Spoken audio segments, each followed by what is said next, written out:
I think trying to find your passion is a little bit, maybe too strong a word. Greatly desiring to be extremely successful, I think probably is sufficient. But if you can find something you really love to do and can do it with great passion, I think that's fantastic. But I think being grateful probably is number one. If you've got a job, you got to be grateful. Say, this isn't the greatest job in the world, but even if it's a transitional job getting you where you want to go, you got to be grateful. You don't have to love your job or be passionate about your job, just passionate about staying steady, working hard, learning skills, doing this job so well that the next one will be even better, and taking such good care of this opportunity, another one will present itself. Your body is your unconscious mind. In a sense, if you're sitting down and you start thinking about some future worst-case scenario that you're conjuring up in your mind, and you begin to feel the emotion of that event, your body doesn't know the difference between the event that's taking place in your world, outer world, and what you're creating by emotion or thought alone. So most people then, they're constantly reaffirming their emotional states. So when it comes time to give up that emotion, they can say, I really want to do it. But really the body is stronger than the mind because it's been conditioned that way. So the servant now has become the master. And the person all of a sudden, once they step into that unknown, they'd rather feel guilt and suffering because at least they can predict it. Being in the unknown is a scary place for most people because the unknown is uncertain. People say to me, well, I can't predict my future. I'm in the unknown, and I always say the best way to predict your future is to create it. Not from the known, but from the unknown. What thoughts do you want to fire and wire in your brain? What behaviors do you want to demonstrate in one day? The act of rehearsing them mentally, closing your eyes, and rehearsing the action. All of you have targets, things that you're after. If you're going to get a new result, if you're going to grow your business, if you're going to be able to support your mom, if you're going to get rid of the anxiety, if you're going to be able to overachieve and not have all that fear inside of you, you obviously need to get a new result. You're going to have to get new action. You don't get new results with old actions doing the same thing. What human beings can do is amazing. What they will do is usually disappointing. It's not because we're not capable of it. It's because we don't have new actions because we get in certain emotional states that dominate us, like anxiety, like fear of failure, right? Like the fear of the loss of your mother as an example. So if you're in a state of fear, you're going to behave very differently and get very different results than if you were in a place of being courageous or bold or warm or connected or playful, any of those. So the most important key to changing your life in any situation is to change results, you got to change behavior, but to change behavior, you got to change the emotional state you're in. Today is a new day. Today is a day for you to begin creating a joyous, fulfilling life.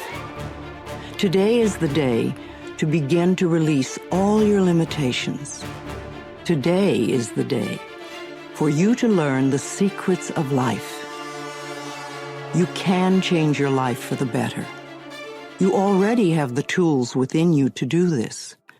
These tools are your thoughts and your beliefs.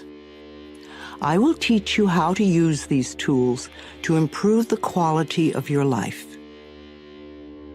For those of you who are not familiar with the benefits of positive affirmations, I would like to explain a little about them. An affirmation is really anything you say or think. A lot of what we normally say and think is quite negative and does not create good experiences for us. We have to retrain our thinking and speaking into positive patterns if we want to change our lives. An affirmation opens the way. It is a beginning point of change. In essence, you are saying to your subconscious mind, I am taking responsibility.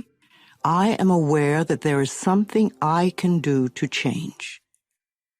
When I talk about doing affirmations, I mean to consciously choose words that will either help to eliminate something from your life or help to create something new in your life. Every thought you think and every word you speak is an affirmation. All our self-talk is a stream of affirmations. You are using affirmations every moment, whether you know it or not. You are affirming and creating your life experiences with every word and every thought. Your beliefs are merely habitual thinking patterns that you learned as a child. Many of them work very well for you. Other beliefs may be limiting your ability to create the very things you may say you want.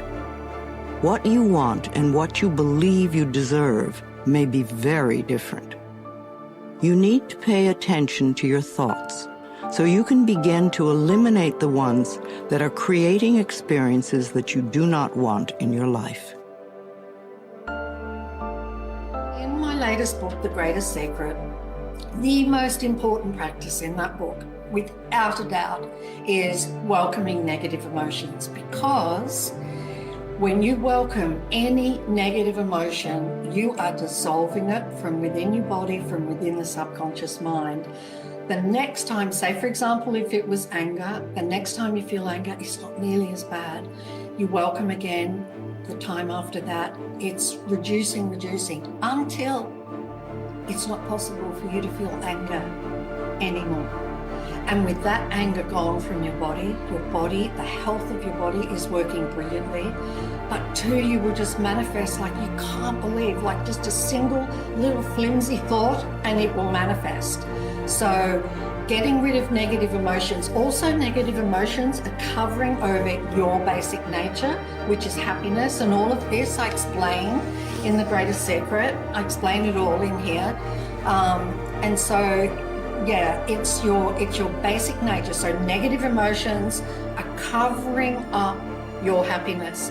So to get rid of those emotions is really, really important. So now I wanted to explain that to everybody who doesn't know about the welcoming process. And now let me explain the welcoming process to you. What we tend to do with negative emotions is we tend to resist them because they don't feel good, right? And so we want to push them away. We don't want to feel them. We don't want to feel fear. We don't want to feel disappointment, impatience, and anger. And so we'll push them away. We think we're pushing them away, but in actual fact, we're pushing them down here into our body, into the subconscious mind. And they act like a pressure cooker.